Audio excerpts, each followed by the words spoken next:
Então, pessoal, vamos começar a segunda parte da nossa disciplina, né? Vamos estudar agora, né? Já outro capítulo, né? Que se denomina Leis de Newton.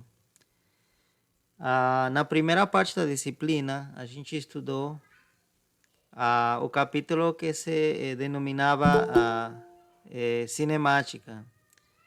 Como vocês já devem ter notado, a cinemática é o estudo do movimento, né?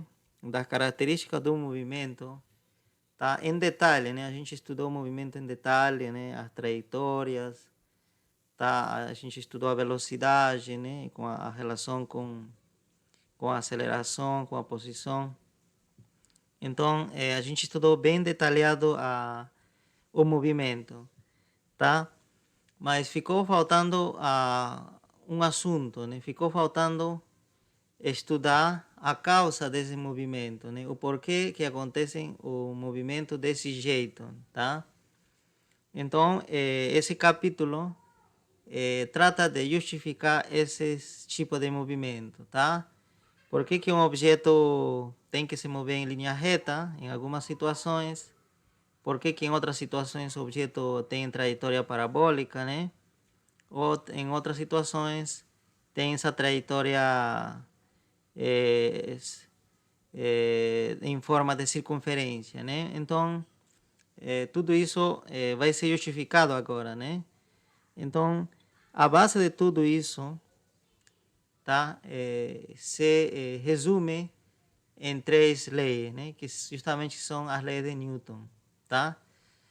Então, vamos então já comentar sobre essas leis de Newton, tá? É importante entender bem essas três leis, porque essa é a base de tudo que a gente vai fazer nessa parte e o que segue, tá? Nos outros capítulos também, tá? Então prestem muita atenção nesse assunto, é a base, tá? Essas três leis, né? Como diz o nome, né? Foram propostas por Newton, tá? Como uma tentativa justamente de justificar todos os movimentos, tá? E esse aqui é a base de toda a mecânica, tá? Com essas três leis, todo o estudo da física, né, pelo menos no nível básico, né, da mecânica, fica bem definida, tá? Não precisamos de mais leis. Com essas três leis é suficiente para poder entender todos os movimentos, tá?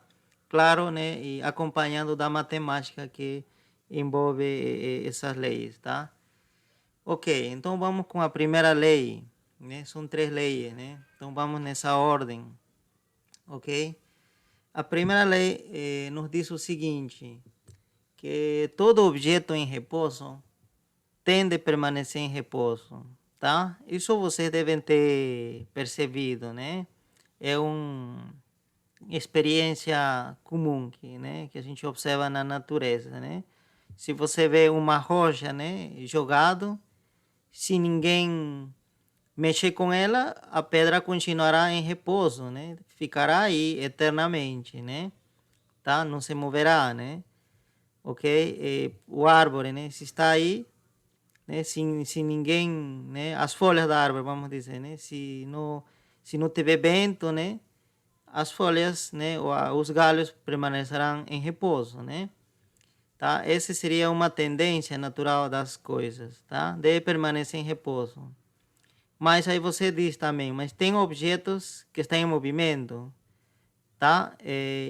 Então, tem a segunda parte dessa lei que diz, e todo objeto em movimento, que está em movimento, tende também a permanecer em movimento, mas em movimento retilíneo uniforme, tá? Então, essa segunda parte que talvez a gente não observa muito na natureza. Então, pode ser que você não esteja acostumado, né, a essa segunda parte, tá?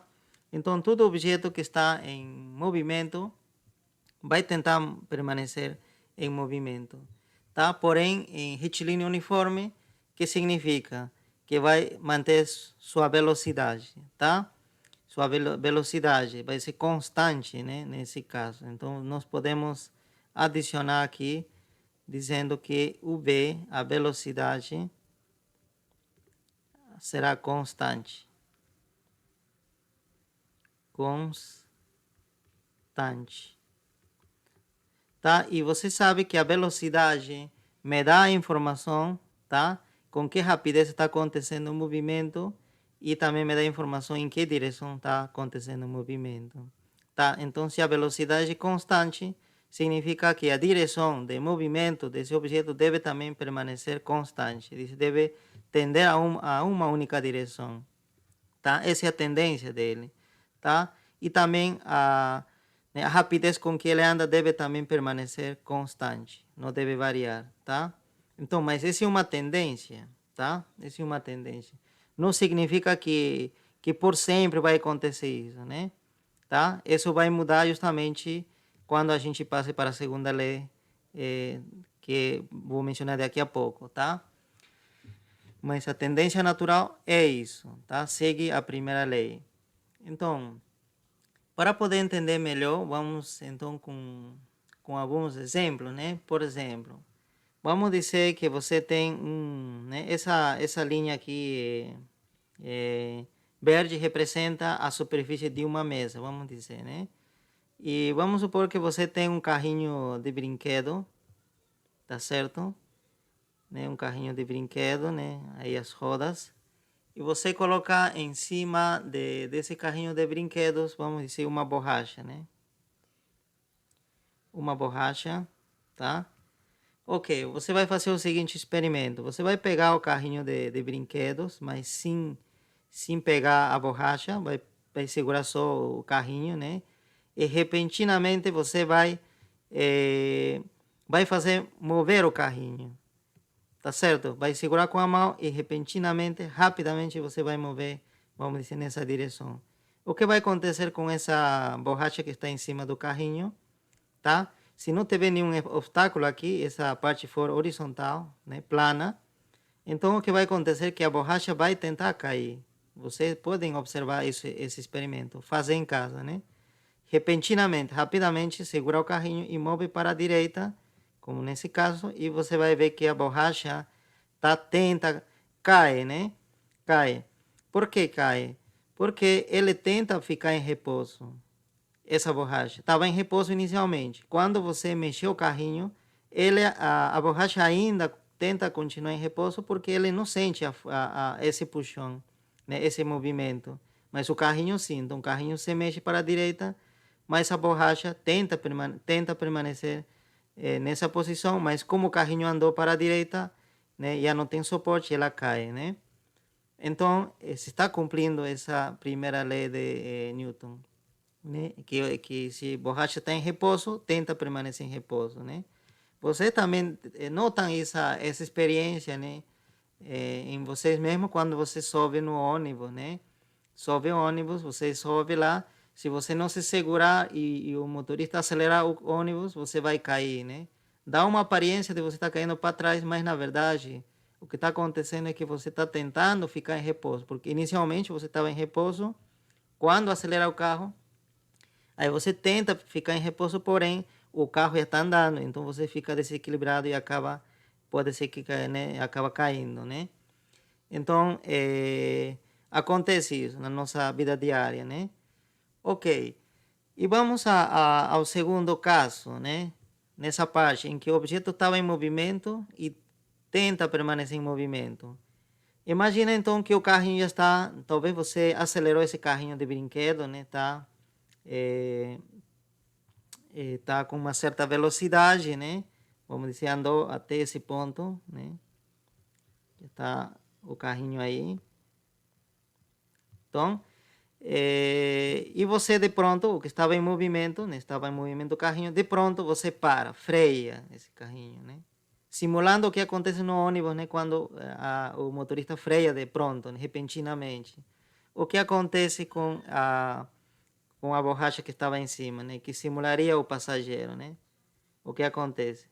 Ele tenta ir para frente, tá certo? Tenta ir, por quê? porque ele estava, antes de esse carrinho ser freado, justamente ambos estavam indo, né, com movimento, estavam em movimento, estavam compartilhando a mesma velocidade, né, tudo estava indo, né, tudo estava indo como se fosse um único objeto, né, tá certo? Com a mesma velocidade, mas quando você segura ou para de empurrar o carrinho repentinamente e para ela, né, segurando já, o que acontece com essa borracha?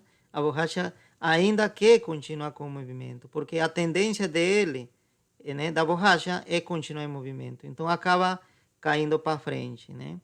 Tá certo? Como não tem, né, vai para frente e não tem mais carrinho para segurar ela, então acaba caindo, né? Tá? Então, isso também vocês veem na experiência diária, né? Claro, agora não, agora, né, o pessoal está andando menos de ônibus, mas quando vocês pegavam ônibus para, né, ir para o campus, com certeza deve ter acontecido isso, né? Quem pegou ônibus, tá? O motorista freia de repentinamente, então você tenta ir para frente, porque você tenta continuar seu movimento, né? Aquele movimento com que estava indo junto com o ônibus, né? Como o ônibus repentinamente para, né? Aí existe uma aparência de que você estaria avançando, né? Para frente, tá? Ok, então esse seria, né? Seria um experimento que mostra a primeira lei de Newton, tá? Então essa seria a lei natural das coisas, tá? Então, a gente então diz, né? Olha, eu tenho um objeto aqui, tá certo? Um objeto, pode ser o carrinho mesmo, né? Que nós tínhamos aqui no exemplo anterior.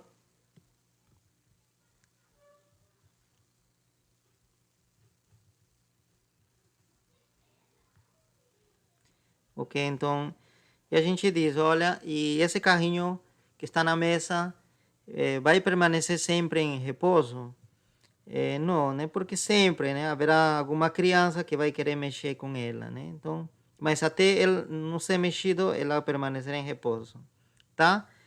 Então, aí já vem justamente a segunda lei de Newton, né? Então, imagina que alguém, né, empurra esse carrinho, empurra, tá certo?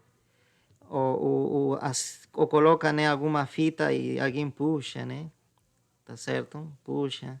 Então, esse empurrão que recebe o carrinho, ou esse puxão que recebe o carrinho, a gente vai denominar aqui como força. Toda vez que eu falar de força, você imaginem como se fosse um empurrão ou um puxão, tá? Então, se acontecer algum empurrão ou puxão, que vai acontecer com esse carrinho, com esse objeto, vai começar a se mover, tá certo? Vai se começar a mover. E então você tira desse estado natural em que se encontrava, né? De que o objeto estava em repouso, permanecia em repouso, né? Tá? Ele já não vai permanecer em repouso, senão vai se mover devido a que agora aparece uma força, tá? Ok. Aí, aí você diz, mas o que então gera força? Vamos dizer que a gente aplica essa força ou esse empurrão F, né? Com essa orientação, tá? Né? Horizontalmente e para a direita. Ok, então o que ele provoca? A segunda lei de Newton nos diz que uma força líquida, nesse caso seria essa força que está aqui, no nula, que não é nula, tá certo? É diferente de zero, porque, né? Zero seria se não, você não aplica nada, né? Então aqui existe, né, uma força. Então age sobre esse objeto, provoca uma aceleração. Então o que vai sentir esse objeto seria o seguinte, uma aceleração. E vai ser uma aceleração na mesma direção que se está aplicando a força. Tá certo? Então, o carrinho, nesse caso, como estamos aplicando uma força para a direita, então aparecerá uma aceleração também para a direita, né? E o que significa aceleração? A aceleração seria, né, a variação da velocidade em relação ao tempo, né? Tá? Então significa que a velocidade, se a aceleração já é diferente de zero, né? Porque justamente a aceleração, né, vai aparecer devido a essa força. Então a aceleração já não seria zero. Então esse aqui já não seria zero. Significa que se a derivada de v em relação ao tempo não é zero, significa que v varia, né? A velocidade varia. Tá certo? A velocidade começa a variar porque existe uma aceleração. Tá? Então significa que se inicialmente a velocidade era zero, esse seria no tempo zero, vamos dizer, né? Mas quando passa o tempo, por exemplo, tempo 1 segundo, significa que o carrinho já não terá velocidade zero. Pode ser que tenha, né, 2 metros por segundo, uma coisa assim, né? E quando passa 2 segundos, talvez a velocidade já seja 4 metros por segundo, e assim. Tá certo? Eu disse, a velocidade começa a variar quando aparece a aceleração. Mas aí você pergunta, quem provoca a aceleração?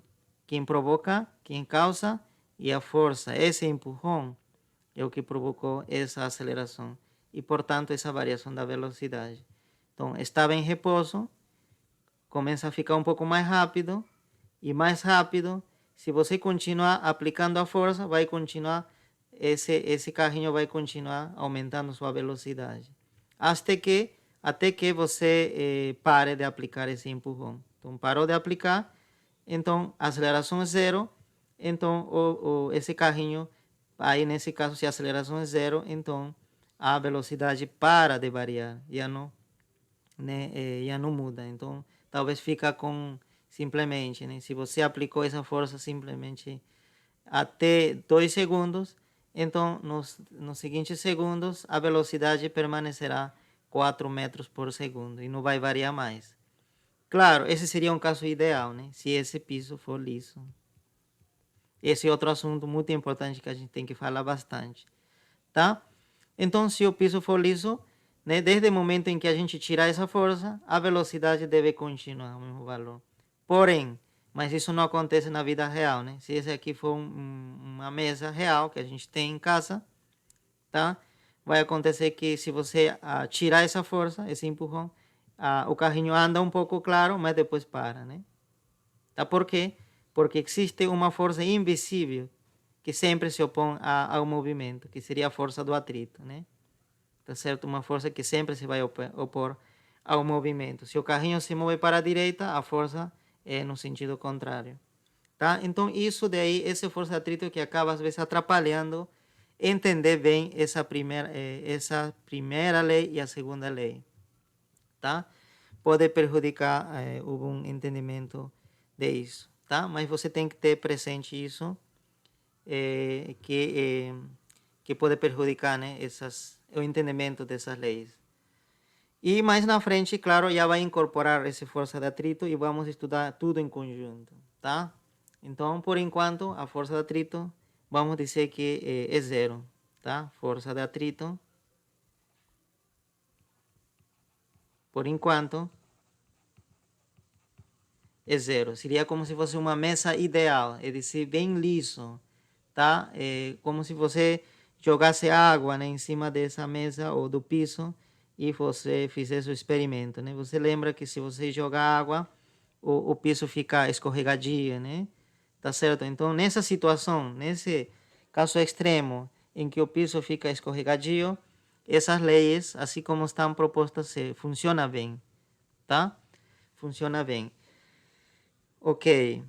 Então, nós aprendemos então aqui que a força provoca a aceleração. E a aceleração, que significa? A aceleração significa variação de velocidade. Isso é importante, tá? Ok. Então, você diz, olha, mas será que se aplica uma força, sempre vai provocar a mesma aceleração? Tá certo? A resposta é não. Se você aplicar uma força, vamos dizer, que vale 1, pode ser que a aceleração também tenha valor 1 para um objeto, mas para outro objeto pode ser que provoque uma aceleração 2 ou um meio. É dizer, uma mesma força poderia provocar diferentes acelerações dependendo a que objeto está agindo, tá? E de que depende então isso? De que depende? Depende da massa. Outra propriedade da matéria, né? Massa. Então depende muito disso. Então existe uma relação entre a força, massa e aceleração, tá? E essa é a base da segunda lei de Newton, né? Como vocês devem ter visto no ensino médio também, tá? Só que a gente vai abordar de uma forma diferente aqui, tá? Então, o que nós notamos na experiência? Nós notamos que se nós aplicamos, vamos imaginar, nós aplicamos uma força, né? Vamos dizer, uma força de uma criança, né, sobre um carrinho, vai provocar uma aceleração considerável, né? Imagina uma criança empurrando esse carrinho, vai poder acontecer isso. Mas imagina que em vez de ser esse carrinho, você coloca um carrinho mais de metal, né? Bem pesado, com muita massa. Ou enche esse carrinho, por exemplo, de areia, né? Algo pesado, né? Esse carrinho, né? O que vai acontecer?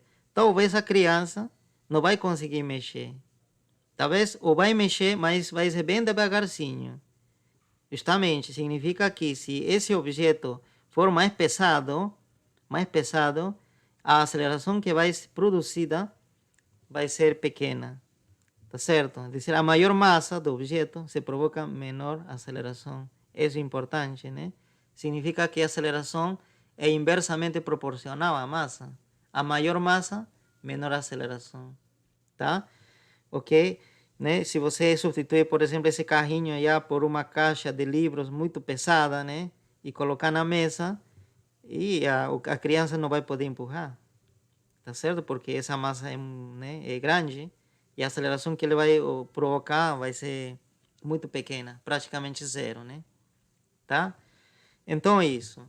Então essa é a base, a essência da segunda lei de Newton, tá? Então agora podemos escrever o seguinte, né? Então a aceleração, claro, tem que ser proporcional à força, porque se eu aplicar, né, uma força extremadamente grande, por mais que esse objeto seja pesado, eu vou poder conseguir acelerar. Tá certo? Imagina, né, que já não mando a criança empurrar, se uma pessoa bem forte, né, vai empurrar, né? Tá certo? Então, que vai conseguir mover esse objeto pesado, né? De qualquer forma, né, vai conseguir mover. Significa que a aceleração é diretamente proporcional à força. Maior força, maior aceleração, né? Então vai ficar uma fórmula assim, né? Aceleração igual a força. Porém, essa aceleração, como já nos falamos, deve ser inversamente proporcional à massa, porque a maior massa, a aceleração deve ser pequena. E a única maneira de enquadrar tudo isso é escrever essa equação da seguinte forma: que a aceleração seja igual à força sobre a massa. Tá certo? Sobre a massa. Justamente, se a massa é grande, o denominador é grande, vai dividir mais a força, portanto, a aceleração pequena. Se a força for grande, claro, a aceleração também grande, né? Duplicamos a força, duplica a aceleração. Duplicamos a massa, a aceleração cai para a metade, né? Tá certo? Então é isso. Essa é a essência da segunda lei de Newton, ok? Porém, nós precisamos, né, melhorar essa definição para nós, tá?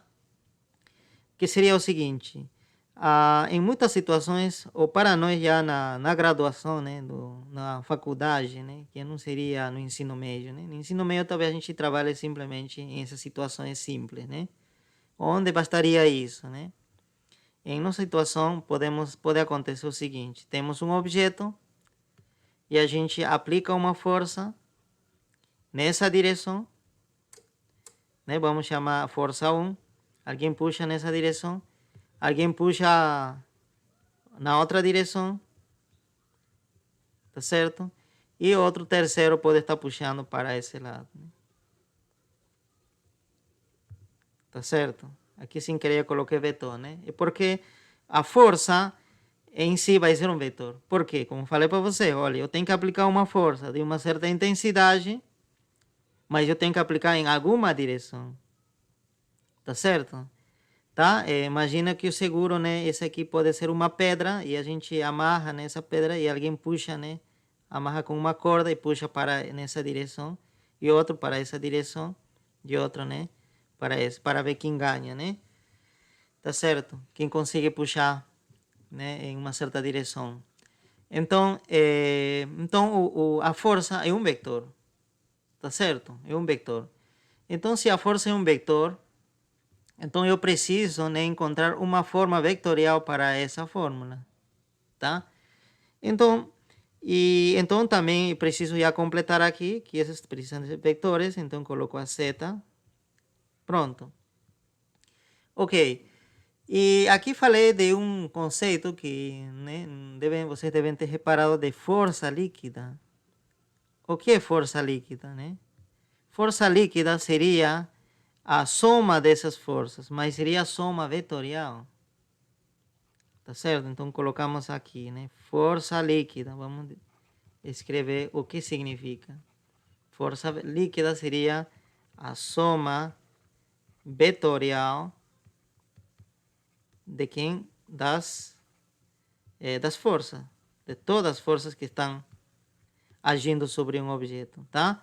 Claro, também isso daí, muitas vezes, nós chamamos como força resultante também.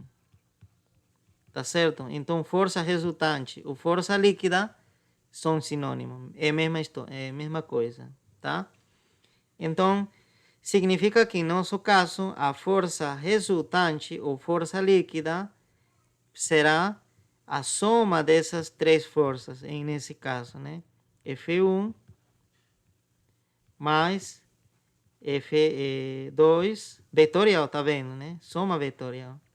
Eu vou somar como vetores, tá? E esse daí a gente vai chamar como força líquida ou como força resultante, que também será um vetor, né? Apontará em alguma direção. Então, se for líquida, colocamos um L, ou se for resultante, a gente coloca R. Pronto. Tá certo? Então, aqui o que diz? A força líquida no nula, se esse aqui justamente for, o resultado disso aqui for diferente de nulo, tá? Porque pode ser que se anule, pode acontecer, pode ser que essas forças se equilibrem, tá?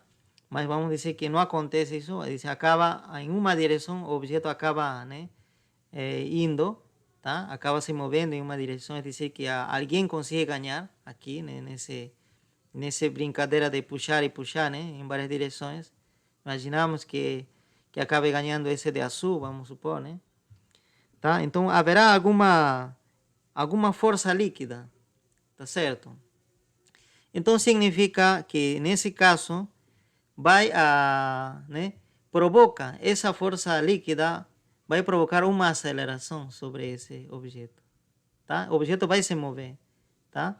Vai acontecer isso, né? Só que agora devido a várias forças, né? Então, e essa força ou essa aceleração é diretamente proporcional à força. Então, olha, aceleração, vamos reescrever então essa equação. Então, a aceleração, tá? Vai ser provocada, né, devido à força. Então, agora coloco a aceleração também vetor, porque vai ter uma direção, né? Porque essa pedra poderia ser né, ser acelerado para cima, para a direita, né? Você vai ter uma direção. Então, essa aceleração será diretamente proporcional à força, diz a mesma fórmula, F, mas já não seria a F só, seria simplesmente, neste caso seria FR, né? A força resultante, e dividido pela massa, M, né? Pela massa. Então, aqui, para que não fique dúvidas, esse M que está aqui é a massa do objeto.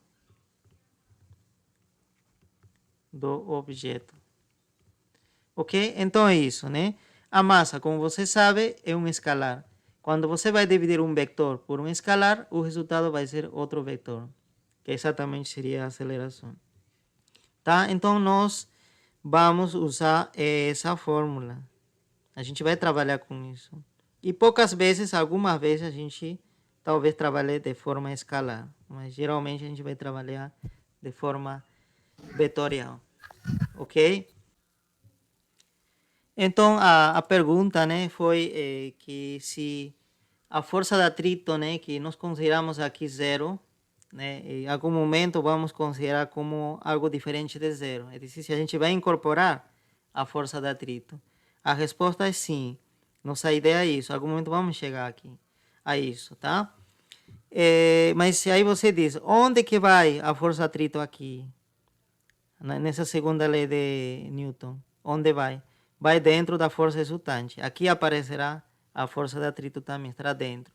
Porque quando a gente vai, né, aplicar essa fórmula para um objeto em particular, precisamos calcular a força resultante somando todas as forças que agem sobre esse objeto.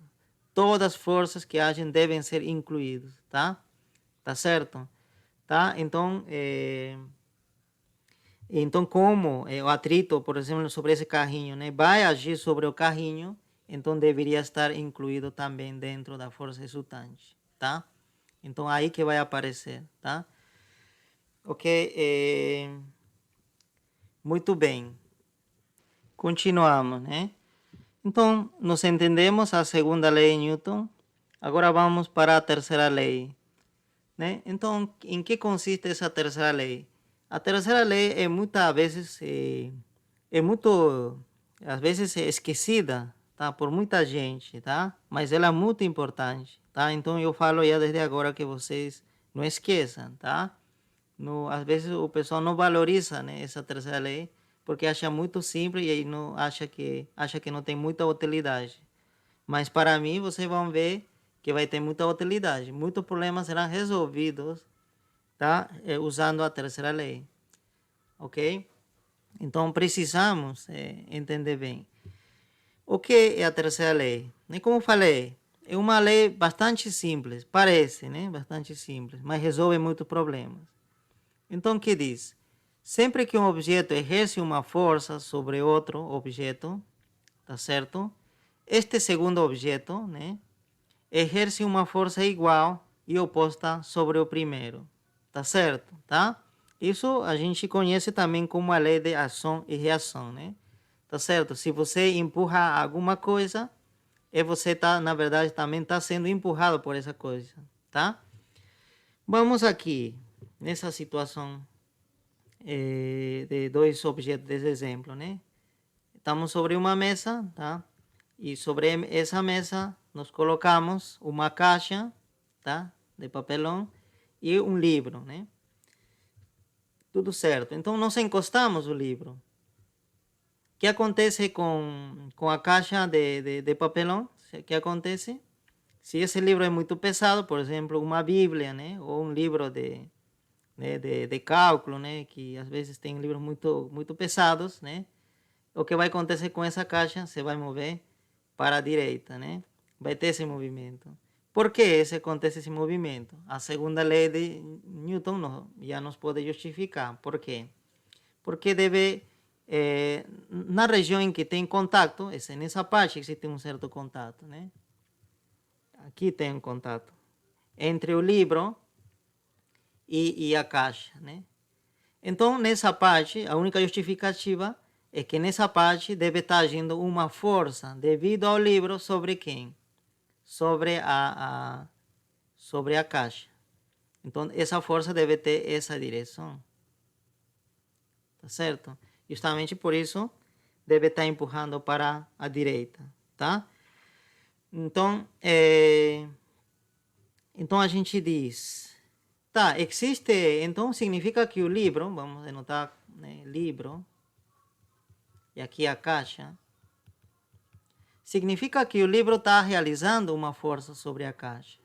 E aí você diz, segundo a terceira lei de Newton, também nos diz que a caixa deve realizar uma força sobre o livro. E como nós podemos ver que isso é verdade? Para saber isso, vamos fazer o seguinte, vamos encher então de objetos pesados a caixa. Podemos colocar mais livros, né? Mais livros, tá certo? Ou objetos pesados, né? Na caixa. Então, agora sim, encostamos o livro, né, vamos dizer, livro de cálculo, o que vai acontecer? Não vai conseguir mexer, já não vai conseguir mexer como conseguiu mexer antes, quando estava vazia. Tá claro, continuará essa força, tá certo? Deve continuar essa força. Mas, porém, devido à força de atrito, né, que deve existir contrário à tendência de se mover essa caixa, que é contrário, então acaba se anulando com essa força que está aqui, né? Acaba se compensando. Aí, justamente, dizemos que a força líquida sobre a caixa, né, a força líquida que falei, seria nulo, né? Se anula, tá? Porque tem um para a direita e outro para a esquerda e acabam se anulando, nesse caso. Então, quando está cheio, né, a caixa. E aí você diz, e tá, o livro está realizando uma força sobre a caixa novamente, mas agora não consigo empurrar, mas deve estar realizando uma força, só que não é suficiente. Aí você se pergunta, e existe uma força que está realizando a caixa sobre o livro? Sim, porque do contrário, o livro não estaria nessa posição. Tá? Seria, né, e você não poderia imaginar, né, colocar esse livro nessa posição, né, nessa posição, seria, né, algo que fora, né, da nossa imaginação que aconteça isso, né? Tá certo que o livro está inclinado e se de nada ele fica parado, né? Não vai acontecer isso. E a única justificação de que ele está dessa forma, né, nessa posição, é porque existe com certeza uma força que já seria devido à caixa sobre quem? Sobre o livro. Essa força, né, Berge? Tá? Então, essa força, Berge, que está agindo aqui, estaria sustentando, não está deixando cair esse livro, tá? É como se você estaria segurando, né, com uma cordinha aqui, né, esse livro, né? O que vai acontecer? Se você segurar assim, ele vai ficar, né, nessa posição. Mas se você soltar essa cordinha, o que vai acontecer com o livro? Ele vai cair, né? Tá certo? Então, significa que aqui tem um empurrão da caixa sobre o livro. Claro que esse empurrão não está provocando movimento, tá certo? Então, uma coisa importante, nem todas as forças provocam movimento, tá certo? Nem todas as forças. A única força que pode gerar movimento é que a força líquida, se ela for diferente de nula, aí sim provoca movimento, de fato. Nesse caso, essa força, não, né, age sobre esse livro, porém, esse livro está em contato também aqui com a mesa, né? Tá? E você vai ver que essa força, você pode talvez testar, né, averiguar isso, e essa força é para a direita. E essa força acaba se anulando, né? Esse e esse acabam se anulando, justamente seria a força líquida novamente nulo. Por isso que não se move esse livro, tá? Então, que apareçam forças sobre um objeto não garantiza movimento. O que tem que acontecer para que aconteça movimento ou aceleração é que apareça uma força resultante, que ao somar todas as forças tem que dar uma força diferente de nulo. Isso sim, se a força resultante for diferente de nulo, isso sim garantiza que existirá movimento, existirá aceleração. Ok, então vocês anotaram, né? Aqui, né? Voltando a essa terceira lei. Então, existe essa força de ação do livro sobre a caixa e existe a força de reação da caixa sobre o livro, tá? Essa força verde. E essas duas forças devem ter o mesmo módulo, devem ter o mesmo tamanho. A única coisa que deve diferir entre eles seria a direção, tá certo? Um deve estar apontando para a direita, outro para a esquerda, tá? Eles têm que ser sempre diferentes em direção. Vetorialmente, a gente pode escrever da seguinte forma. Vamos dizer, essa seria a força seria devido ao livro sobre a caixa. Vamos denotar dessa forma. Do livro sobre a caixa, né? Que seria a força amarela, justamente. Então, tá certo aqui, né? Força de livro sobre a caixa. Esse aqui. Força contrário, né? o livro sobre a caixa. E a força verde, né? Então, esse aqui, né? A força seria a da caixa sobre o livro, né? Então, essas duas forças se relacionam. Como seriam? Elas são opostas. Então, seria menos. A força do livro sobre a caixa seria menos a força de caixa sobre o livro. Tá certo? Então, você vai cumprir sempre isso. Tá? Então, é uma coisa importante. Na natureza, as forças aparecem em pares. Nunca aparece sozinha. Tá? Isso que você tem que ter na cabeça. Tá? Não pode imaginar simplesmente uma força. Sempre aparecem em pares. E essas forças são opostas. Tá certo? São opostas. Têm a mesma magnitude, porém sentido contrário. Tá? E essas forças agem, né, sobre objetos diferentes, né? Tá? Você não pode dizer, olha, aqui vou somar a força CL com força LC. Vou somar para poder encontrar uma força resultante. Não, não faz sentido, não faça isso. Essa aqui, essa força verde não age sobre a caixa. Essa força verde age sobre quem? Sobre o livro. Tá certo? Essa aqui age sobre o livro. Sobre o livro. Né? Vamos colocar age, né? Para que fique claro. E essa força amarela age sobre quem?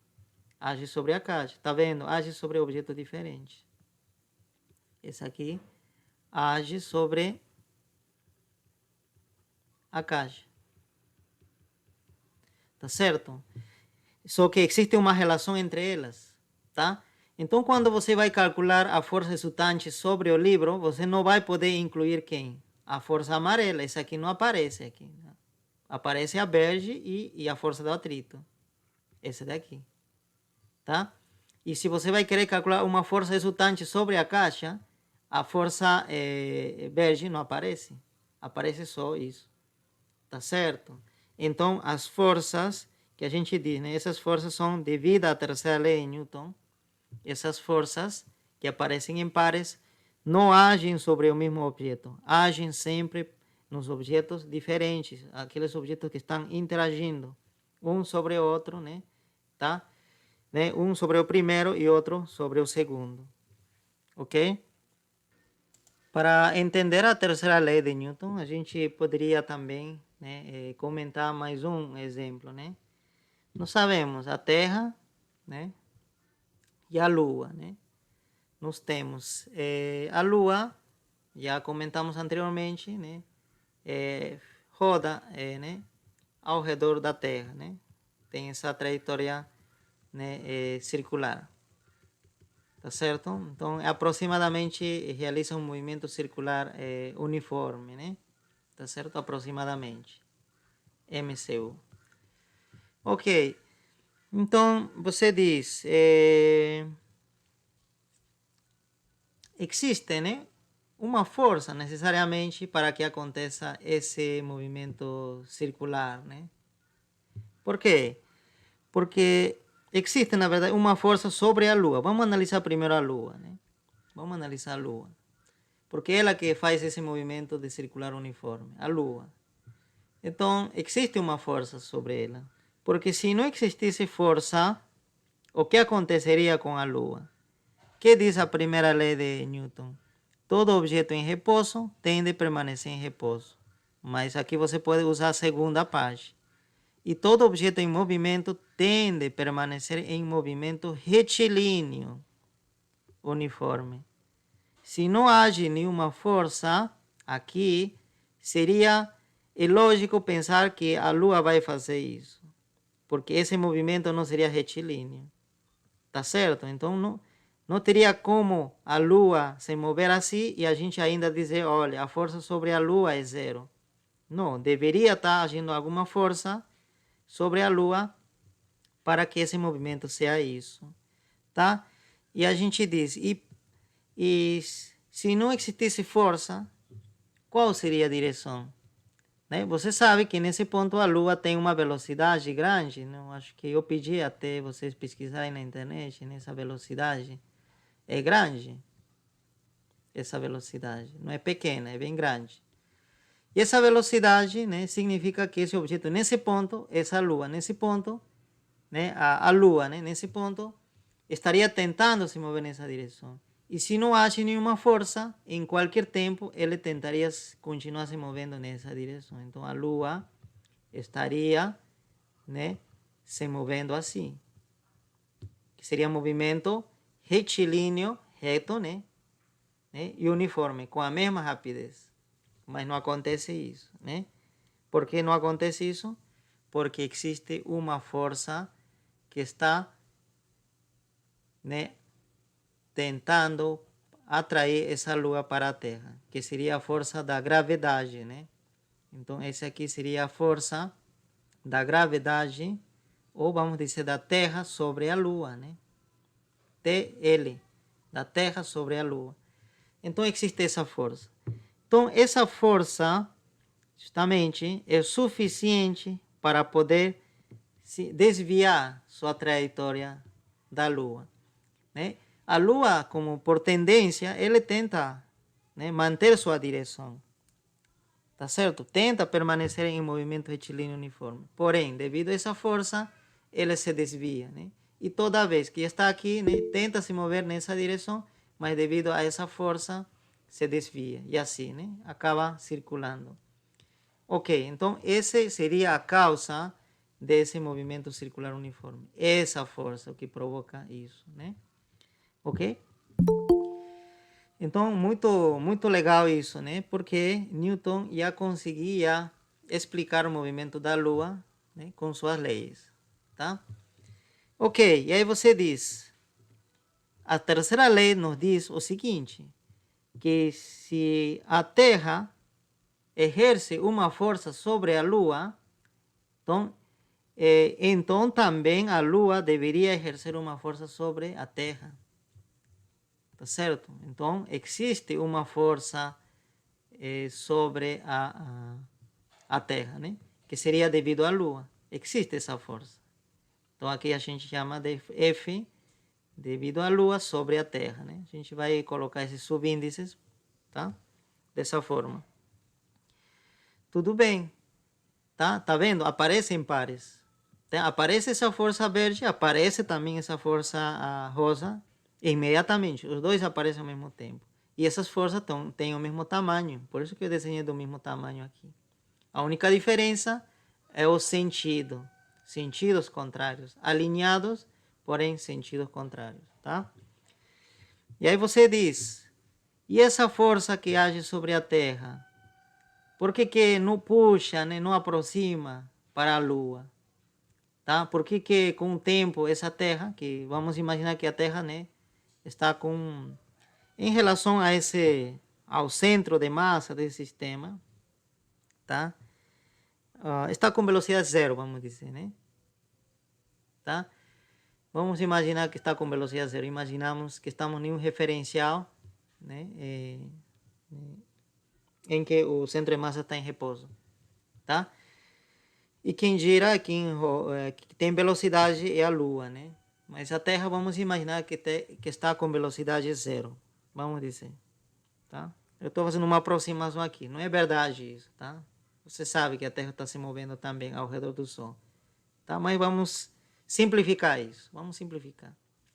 Então, vamos imaginar que a Terra estivesse com velocidade zero.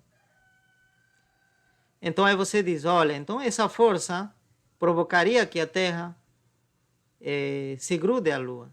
Então, em algum momento, né, talvez quando passe talvez um ano, né, ou alguns meses, a Terra vai colidir com a Lua. Mas não acontece isso, né? A gente sabe que não acontece isso. Por que não acontece isso? Porque essa força, claro, é da mesma magnitude que isso, porém essa força provoca uma aceleração pequena sobre a Terra, mas uma aceleração considerável sobre a Lua. E por que pode dizer, por que seria essa diferença? Porque isso, a aceleração depende também da massa, não depende somente da força, né? Então você sabe a massa da Terra e a massa da Lua, né? A massa da Lua. Você sabe qual deles tem uma massa grande? A massa da Terra é extremadamente grande, é muito grande, comparado com a massa da Lua. Significa que a massa da Terra é muito grande, tá certo? Que quando você substituir aqui na segunda lei de Newton, querer encontrar a aceleração da Terra, né? E você vai, né, usar, seria, né, a força que age sobre a Terra, dividido pela massa da Terra. Como esse número é extremadamente grande, ao dividir essa força, vai dar um número muito pequeno, aproximadamente zero. Tá certo? Muito pequeno. Porém, a aceleração da Lua, tá certo? Sobre a Lua, essa força, né, que tem essa mesma magnitude, e seria já dividido, né, sobre a massa da Lua, né, porque a força está agindo sobre a Lua, mas essa massa não é tão grande, então nesse caso sim vai dar uma massa diferente de zero, tá certo? Diferente, maior que nesse caso, tá certo? Então a aceleração sobre a Lua vai ser maior. Por isso que a Lua que consegue se mover faz essa trajetória, né, circular. E a Terra não precisa. Por quê? Porque essa força que age a Lua sobre a Terra não é suficiente para poder acelerar tanto a Terra. Por quê? Porque a Terra é muito pesada, tem muita massa, uma massa tremendamente grande, tá? Então essa força não é suficiente. Precisaria uma força maior para que a Terra consiga se mover. E quem pode provocar uma força maior seria o Sol, né? O Sol é um objeto bem mais massivo e provoca uma força bem maior sobre a Terra. E aí sim, por essa razão a Terra precisaria se mover também, circulando o Sol, tá? Para compensar essa força que exerce o Sol, tá? Ok. Agora sim, vamos falar sobre a unidade, né, da força. Até o momento não definimos uma unidade, tá? Então, a unidade da força podia ser deduzida a partir da segunda lei de Newton, né? Da fórmula, tá? Então, a partir dessa fórmula, né, que nos diz que a aceleração é igual à força, né, líquida ou a força resultante, né, que age sobre o objeto dividido pela massa do objeto. Ok? Então, e se a gente isolar F, a força, nós temos a seguinte fórmula, né? Massa vezes aceleração, né? Que tradicionalmente a gente conhece assim a segunda lei de Newton, né? No ensino médio. A força é igual a massa vezes aceleração. Ok. Então, a partir daqui eu posso deduzir uma unidade para a força, né? Então, colocamos assim. Esse símbolo que está aqui, vou escrever, significa vai extrair só as unidades de F, tá? Esse parênteses quadrado. Tá? Não se importa na parte numeral, sino a parte das unidades, tá? Então, aí seria, né? A unidade da massa multiplicado pela unidade da aceleração, tá? Então, esse aqui seria igual. A unidade da massa, a gente já sabe, a massa se mide em quilogramas, né? Quilogramas. E em que se mide a aceleração? Isso já nos falamos no capítulo anterior com bastante tempo, né? Era a massa, ou perdão, metro, né? Segundo ao quadrado, tá certo? Essa era a unidade da aceleração. Então, significa que esse aqui seria a unidade da força, né? Quilograma por metro segundo ao quadrado, tá? Ok. Só que, como a gente vai usar muito a força, vamos trabalhar muito com força aqui, toda vez que está escrevendo uma força nessas unidades, usando, né, esse símbolo, vai ser muito cansativo. Então, tudo isso a gente vai substituir pela letra N. E justamente em homenagem a quem? A Newton. Tá certo? Tá? Só que quando a gente fala de unidades, a gente escreve Newton com minúscula, começando com minúscula, tá? Para poder diferenciar do Newton pessoa, né? Do Newton unidade, tá? Então, nesse caso, N, o símbolo sim é maiúscula, né? Então, seria N, seria equivale a tudo isso, tá certo? Quilograma multiplicado por metro dividido por segundo ao quadrado. Tudo isso é Newton, tá? Para nós. Tá? Então, a unidade no sistema internacional da força será o Newton, tá? Em homenagem justamente, tá, ao senhor que, né, estabeleceu todas essas leis e muito importante para nós, né? Muito bem. Então, nós podemos escrever, por exemplo, né, né, F, força, F1, por exemplo, como se fosse 10 Newton. E que significa 10 kg por metro segundo quadrado, né? Exemplo. Agora sim, já não sabemos as unidades de Newton, tá? É dizer que a força se mide em Newton, tá? Então agora a gente já pode praticar, né, com alguns exemplos práticos, né? Vamos lá. Vamos com o seguinte exemplo. Vamos dizer que nós temos a mesa não tem atrito, liso, tá? Liso, essa superfície é liso, tá? E nós temos novamente o carrinho de brinquedo, vamos imaginar, né? Aquele carrinho que tínhamos inicialmente. E a gente aplica uma força, agora sim, já vamos imaginar que a gente já consegue medir, né? Temos um instrumento para medir a força, né? Esse empurrão, né? Vamos dizer que essa força justamente seja 10 Newton, né? Vamos colocar simplesmente F, né? F, 10 Newton. Tá? Então, aí a gente quer saber com que aceleração, né? Qual seria a aceleração provocada, tá certo, por essa força? Qual seria, né? A aceleração. Tá? Lembrem que quando se trata simplesmente de uma força agindo, como nesse caso, porque imaginamos que estamos desprezando ou estamos desconsiderando ainda aqui outras forças que podem aparecer, só estamos interessados nessa força, tá? Então, então a aceleração também vai acontecer na mesma direção da força, tá? Isso aqui fica mais claro nessa fórmula. É dizer que, olha, m é um escalar. Quando vai dividir a força resultante, não vai modificar a direção da força resultante, vai permanecer. Vai permanecer, tá? E porque esse aqui seria como se fosse uma multiplicação, né? De um escalar por um vector, né? Que seria vector força. Claro, lambda nesse caso seria 1 sobre m, né? É equivalente. Então, estou multiplicando um escalar por uma força, né? Então, significa que esse lambda não vai modificar a direção disso. E ainda lambda é maior que zero, né? Porque a massa sempre é maior que zero, não tem massa negativa, né? Então, significa que nem vai trocar o sentido, vai manter o mesmo sentido, tá?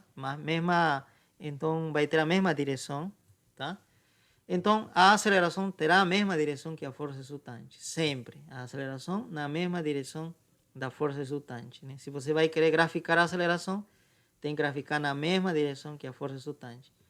Como nesse caso, né? Vamos, por enquanto, não vamos falar das outras forças que estão agindo sobre esse carrinho. Existem outras forças aqui, mas não vou comentar ainda. As outras forças vamos anular por enquanto. Então, a única força que está, vamos dizer que a força resultante sobre esse carrinho seria simplesmente essa força, né, que está com que está empurrando um menino, né, tá certo, uma criança. Então, que vale 10 newton. Então, a aceleração também será na mesma direção. E a gente quer saber quanta aceleração provoca, né, essa força. Então, a primeira coisa que deve vir na sua cabeça é o seguinte: para poder calcular a aceleração, o que eu preciso? Nós precisamos da massa do carrinho, né? Precisamos de m do carrinho. Sem essa massa, vai ser impossível saber qual será a aceleração, tá? Então, imagina que a gente então vai, antes de empurrar, vamos dizer, pede emprestado, né, o carrinho para a criança, leva para uma balança e pesa, né? Vamos dizer que pesa e dá 200 gramas, por exemplo, 200 gramas. Agora sim, já pesei e novamente entrego para a criança fazer esse experimento. Então ele vai empurrar com essa força, né?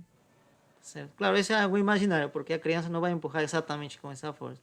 Mas vamos supor, né, que ele consegue controlar sua força e ele aplica justamente essa força de 10 newton. Então a gente quer saber qual seria a aceleração. Que a aceleração vai provocar. Ok? Então nessa parte a gente pode aplicar a parte escalar, né, que não aparecem outras forças. Então nos dizemos, olha, a aceleração é a força que nós dizemos que é 10 newton e a massa é 200 gramas, tá? Então, aqui a gente se pergunta, né? Como que a partir dessa divisão vai aparecer as unidades da aceleração, né? Porque a aceleração tem unidade de metro por segundo ao quadrado. E aqui está aparecendo em newton por gramas. Mas você diz, olha, newton é isso aqui. Tá certo? Então significa que eu poderia substituir em vez de n aqui, por quem? Por essa expressão. Quilograma metro segundo ao quadrado, né? Podemos escrever dessa forma as unidades. Ok? Então, justamente isso aqui seria a unidade da aceleração. Então o quilograma tem que se simplificar, mas aqui embaixo está aparecendo gramas. Então precisamos transformar a quilograma. Esse aí seria 200 quilogramas, seria, 200 gramas seria 0,2 quilogramas. Então substituímos e agora sim simplificamos, né? Essa parte é bem simples, né? E nós obtemos o resultado, né? Aqui seria 10 entre esse valor, seria 50, né? 50 metros por segundo ao quadrado. E uma aceleração bastante considerável, né? Tudo bem, pessoal? Então a aceleração seria isso, né? Que seria mais ou menos aproximadamente 5 vezes a aceleração devido à gravidade. 5 vezes o g, né? Ok. Então seria uma aceleração bastante grande, né? Uma aceleração 5 vezes a aceleração da queda livre. E a aceleração da queda livre é bastante, uma aceleração grande, considerável, tá? Você solta um objeto, você vai ver que esse objeto rapidamente, né, ganha velocidade, né? Uma aceleração bem grande. Então vamos com outro exemplo aqui, ainda um exemplo bastante simples, tá? Para poder, né, para poder fixar essas leis de Newton, tá? E, na verdade, principalmente a segunda lei de Newton, tá? Que é aquela que tem mais utilidade prática, né? Ok, então aqui diz, nós temos um bloco, né, um objeto aqui, e nós aplicamos uma força para a direita que vale 5 newton. E outra força tá, para a esquerda que vale 3 newton, tá? E aqui diz, em que direção devemos aplicar uma terceira força para manter o objeto em repouso? É decir, que o objeto não consiga se mover. Significa, se não se consegue mover, significa que sua aceleração, tá certo? É dizer, sua velocidade tem que ser zero, né? Significa que essa velocidade deve permanecer zero, tá? Deve permanecer zero. Significa que não deve existir aceleração, tá? Então é isso, né? Então vamos resolver o A. Isso aí eu acho que está bem simples, o A, o caso A. Então, se a gente quer que a aceleração seja zero, então significa zero, significa que a força resultante tem que ser zero. A magnitude da força resultante tem que ser zero, tá? Ok?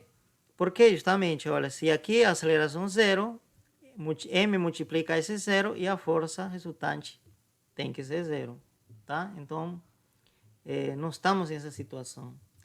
Então, aqui, vamos então determinar essa força resultante, tá? Essa força resultante, como seria, tá? Olha, temos uma força para a direita, então vou chamar para a direita como positivo, 5N. E para a esquerda eu vou considerar força negativa, então tenho menos 3N. E mais a terceira força, que ainda não sei em que direção será. Tá certo? Será? F3, simplesmente.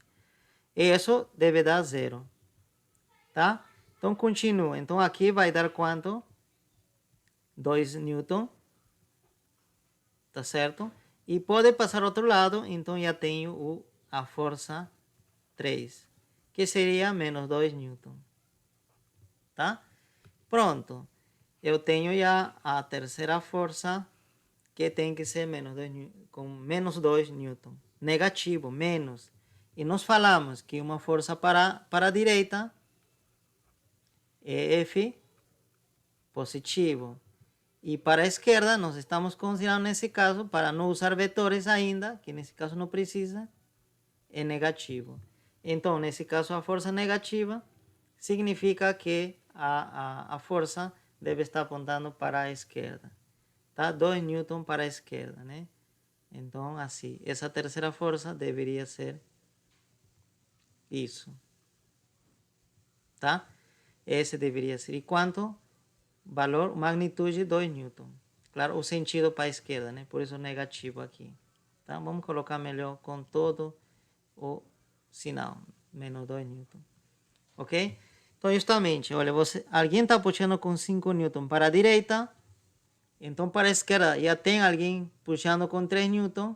Então, para poder deixar em repouso esse objeto, manter em repouso, essa terceira pessoa deve puxar com 2 newton para a esquerda também. E assim se compensaria. Ok?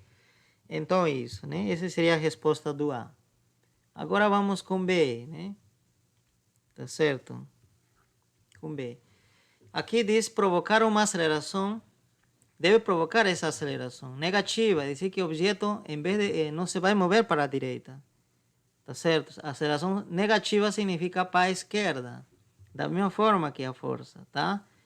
Tá? Aceleração negativa para a esquerda, aceleração positiva para a direita. Isso que estamos considerando para essa situação ainda inicial, para não usar vetores ainda, tá?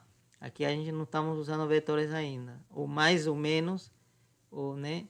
E já resolve nosso problema, tá? Então vamos. Então nós temos o seguinte, vamos primeiro determinar a força resultante, então que vai provocar essa aceleração, tá? Então nós temos, olha, a partir dessa segunda lei de Newton, nós temos o seguinte, a aceleração é força resultante, aqui já vamos mudar, tá? Vamos colocar a força resultante sobre a massa.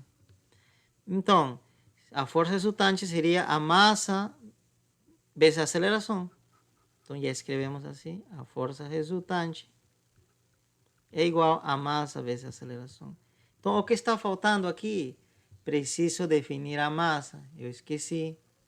Então, vamos dizer que a massa é 1 quilograma. 1 quilograma só para facilitar as coisas, tá? Porque será mais fácil desse jeito. Então, vamos lá. Então, vou substituir aqui 1 quilograma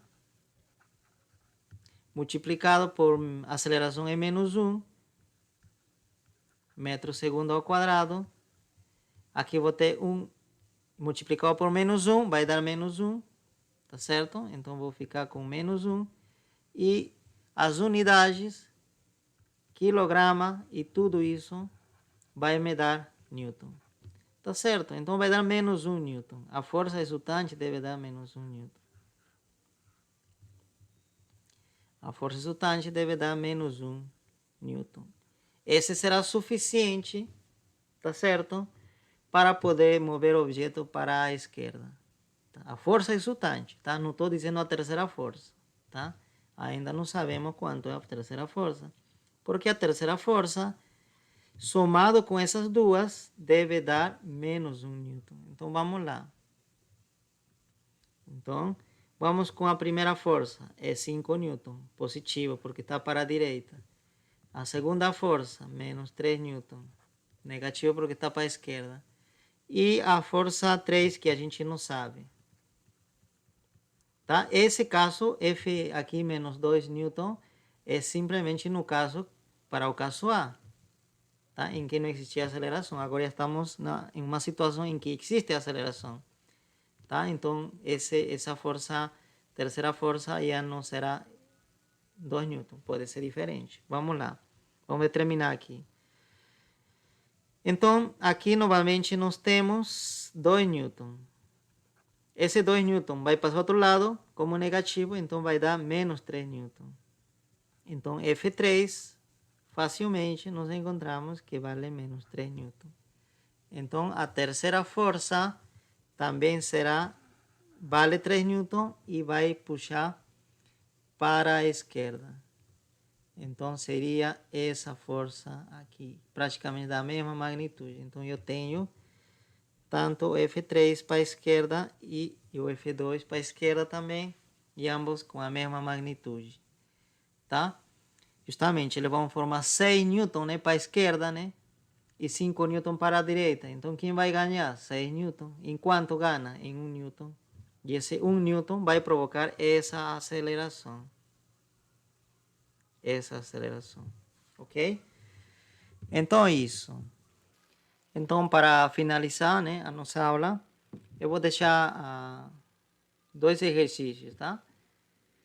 2 exercícios, né? Exercício 1, tá? Em que consiste? No seguinte, tá? Temos uma caixa, né, de livro, pode ser. Então, vamos dizer que a massa, né, dessa caixa seja 5 kg, por exemplo, né? Tem alguns livros aí, tá? E a gente, vocês aplicam uma força, né? Vocês grudam, né, um barbante, né? Amarram por um barbante e vocês puxam mediante esse barbante, né? Ou uma corda, né? Barbante eu acho que vai ser frágil, pode ser romper, né? Melhor seria uma corda. Então, vocês amarram uma corda e vocês aplicam essa força, tá? Fazendo um certo ângulo com a horizontal, né? Esse aqui seria o piso, né? Liso, tá? O piso da sua casa, liso, né? Vamos supor que esteja liso. E justamente esse ângulo é 30 graus. O ângulo que forma a força, né? A direção da barbante, tá? Com a horizontal. Ok, e então aqui está pedindo que você determine a aceleração na direção horizontal. Tá certo? Claro, deve existir alguma aceleração nessa direção, né? Nesse caso. Então, quanto vale? Determine. Para isso, o que você vai fazer é determinar a componente dessa força na direção horizontal. Tá certo? Você vai ter que fazer uma decomposição, né, desse valor, tá? Porque esse valor da força seria nessa direção, mas você quer a força na direção horizontal, tá certo? E você já sabe isso, né? Você pode usar as fórmulas das aulas passadas, tá? De vetores. Agora, né, o segundo exemplo seria o seguinte, né? Você tem agora uma caixa, né, mais pesada, né, com mais livros, né? A massa da caixa é 20 kg, tá? E aplica, né, o que você aplicava anteriormente no exemplo anterior, tá? No exercício anterior, né? 5 newton para tendendo para a direita, né? Fazendo um ângulo 30 graus com a horizontal. E também agora você aplica outra força, tá? E disse que tem duas forças, né? Agora o valor de intensidade dessa força é 10 newton, fazendo já 60 graus com a horizontal, tá certo? Com a horizontal para a esquerda, né? Então, tem duas forças, então você precisará determinar a força resultante nesse caso, tá? Então, usando a força resultante, né, substituindo aqui, determine a aceleração na direção horizontal também. Ok? Então, a diferença do caso anterior é que já tem mais outra força. E mudou, né, também a massa da caixa. Tá? Novamente, o piso é liso, tá? Sempre. A gente vai desconsiderar o atrito por enquanto, tá? Eu acredito que nas próximas aulas a gente já deve incluir o atrito, tá?